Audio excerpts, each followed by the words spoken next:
What's up, guys? Theo here with week 13 of the NES.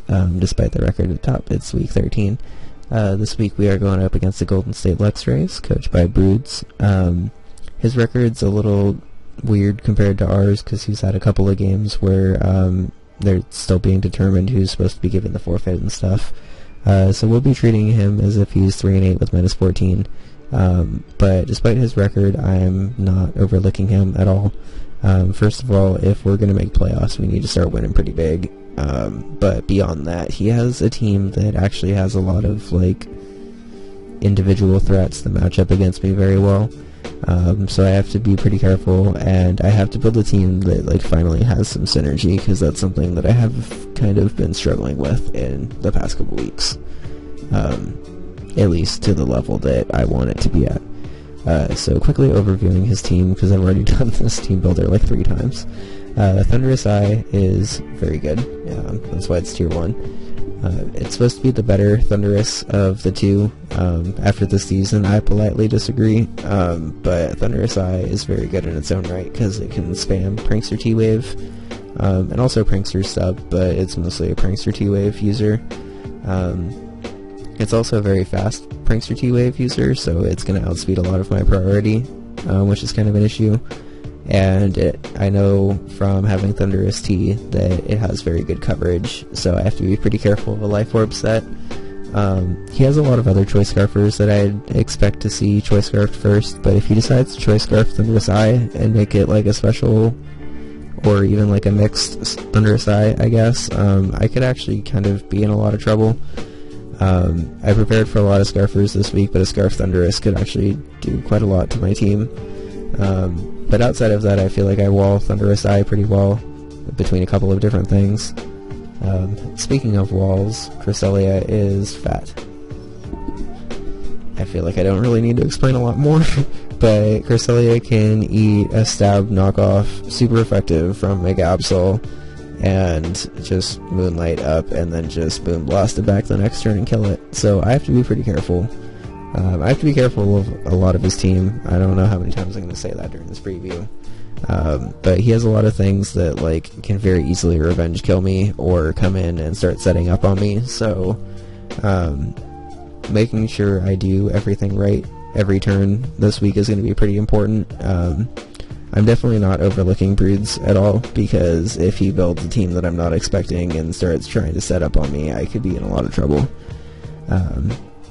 If he decides to Hazard Stack against me, I could be in a lot of trouble too, which is why I prepared very heavily for Fortress. Bug Steel's good typing, especially since Fortress has Sturdy, so it's gonna live a hit unless I status it or something.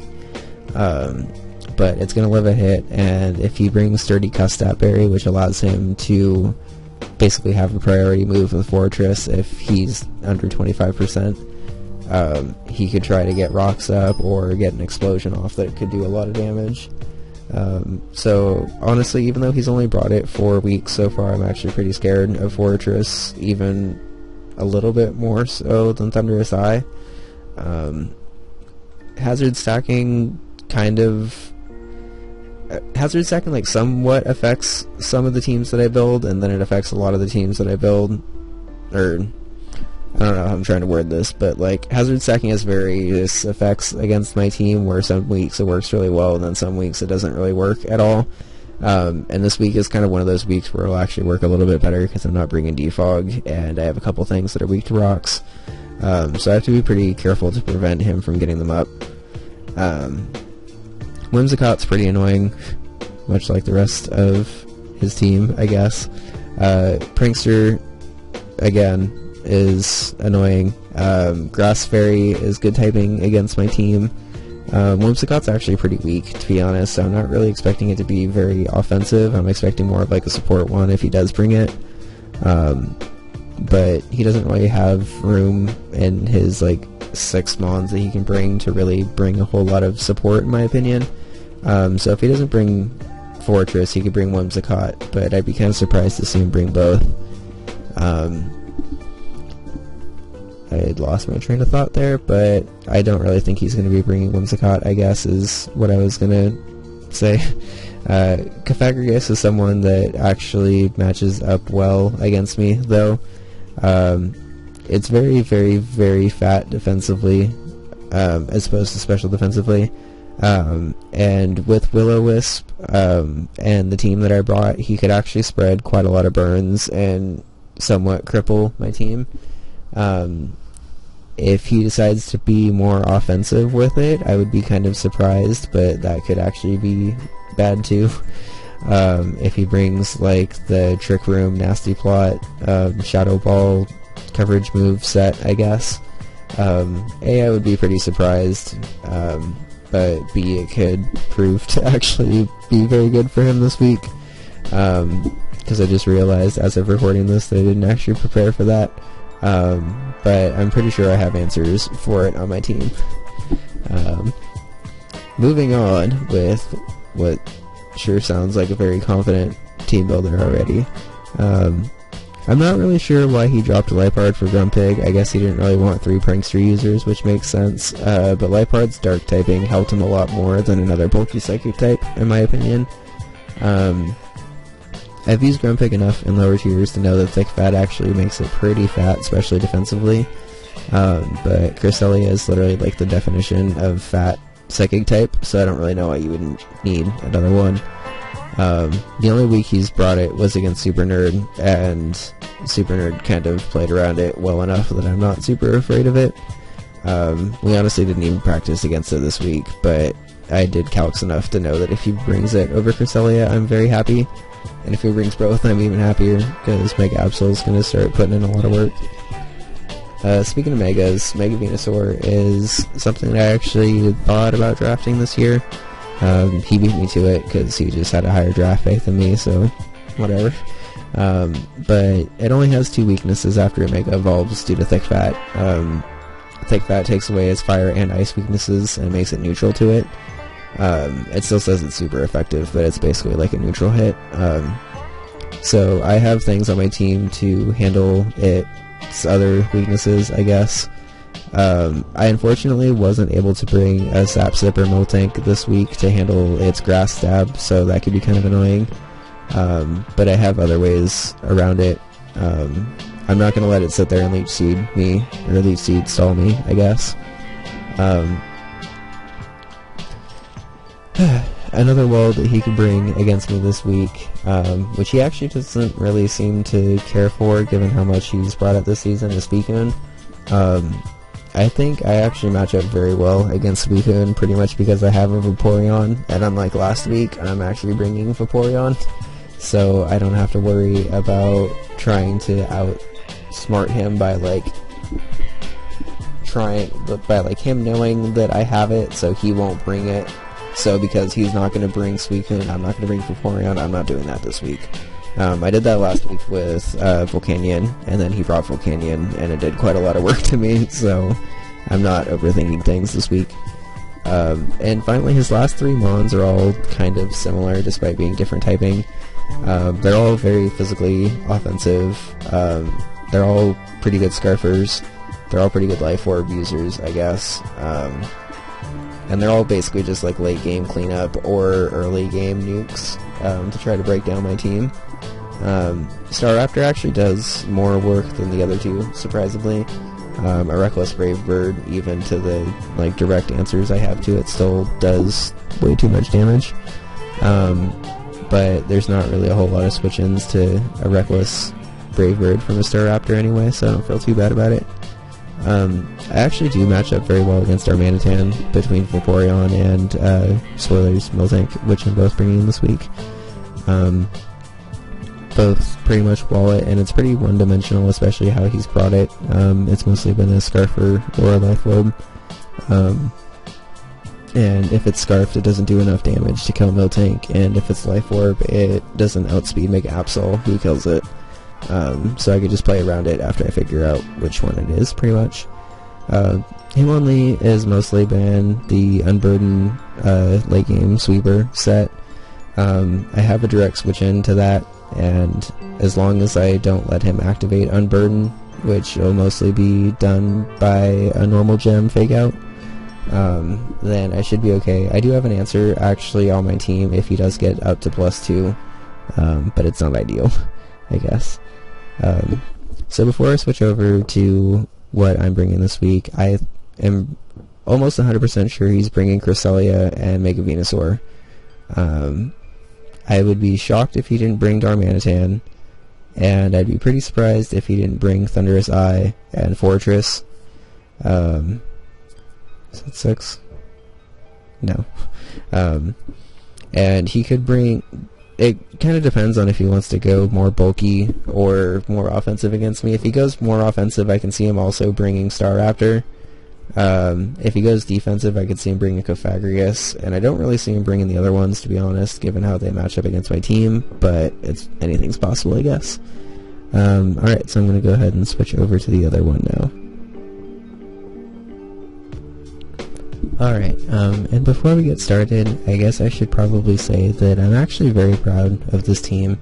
I put a lot of practice into this with Super Nerd, and I feel like this is probably one of the first teams I've had in at least a month, I'd say, at least the past couple weeks, that I'm actually like really confident in, and actually really like all the movesets of everything that I'm bringing.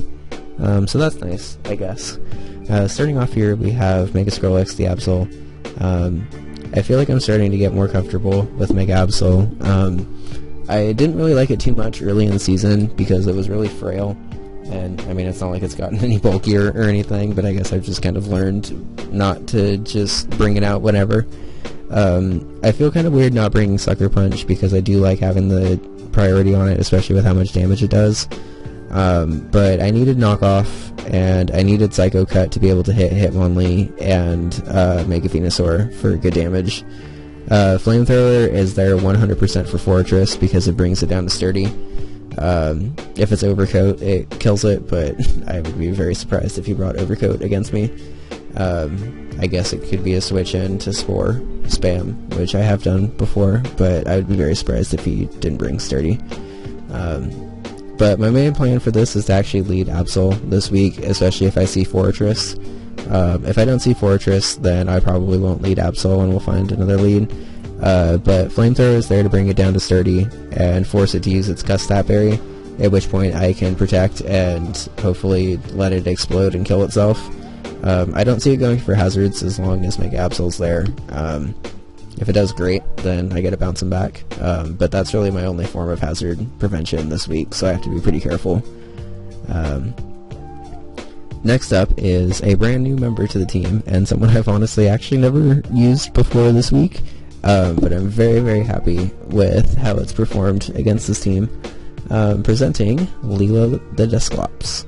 I needed a little bit more bulk on my team, so I decided to drop Xatu for Dusclops.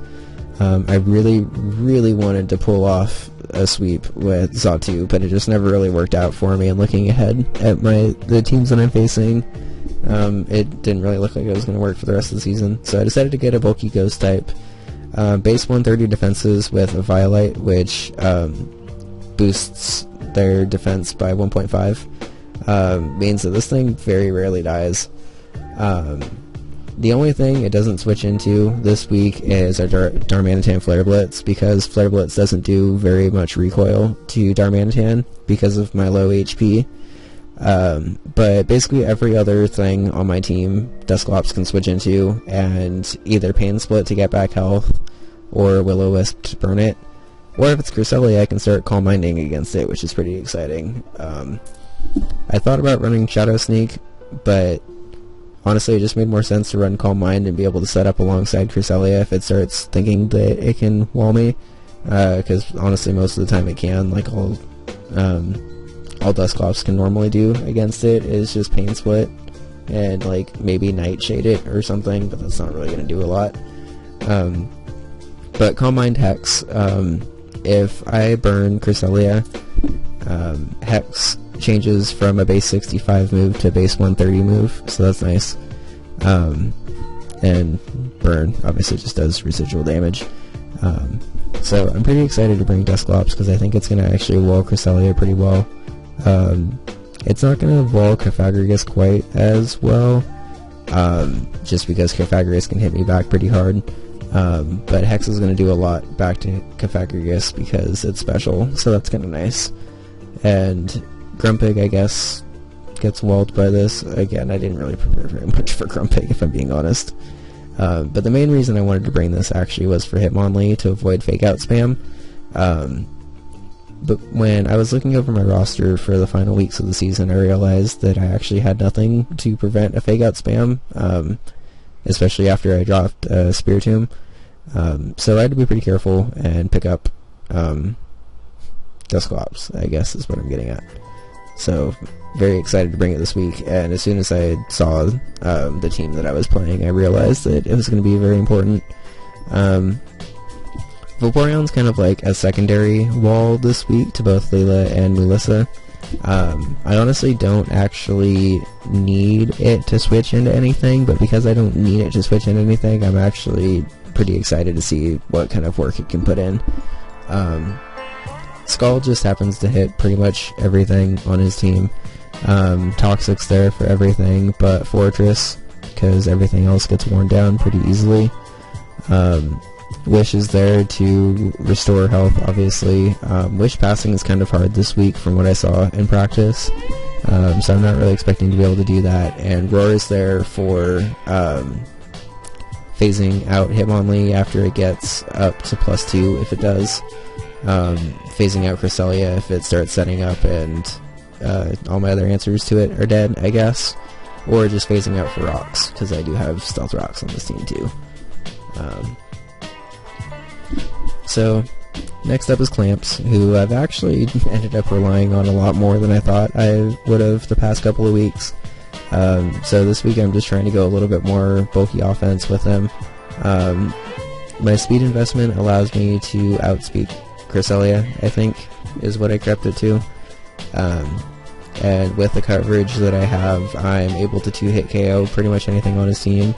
Aerial Ace is actually pretty close to a 1-hit KO if I can get a decent amount of damage off on Venusaur.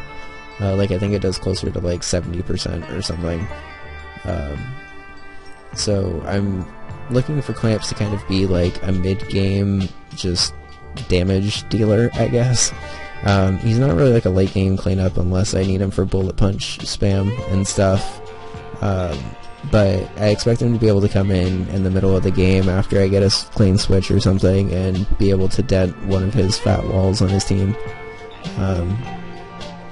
Speaking of fat walls, Melissa's coming back off the bench. I think week 2 was like the last time I brought her, and then I haven't brought her since.